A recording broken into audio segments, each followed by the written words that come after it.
Dito po tayo ngayon sa overhauling department at tayo po ay titingin ng kanilang mga ginagawa. No, dito po tayo ngayon sa laser section. Ayan, no? So L2540 po ito at inaayos po ito. Anong problema nito, sir?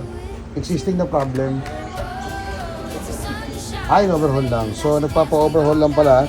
So sabihin po, linis and calibration. Ayan po, no? Ayan po yung ating ginagawa, no? So ito po, kinalas yung mga unit o ADF, fusing, kinalas din, no?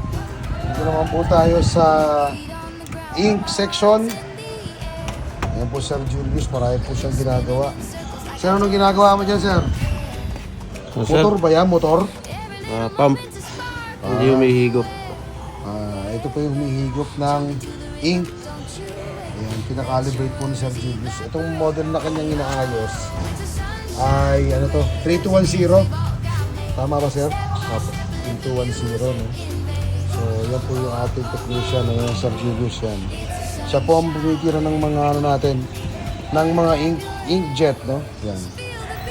Inaano nyo yung hose. Siguro baka barado.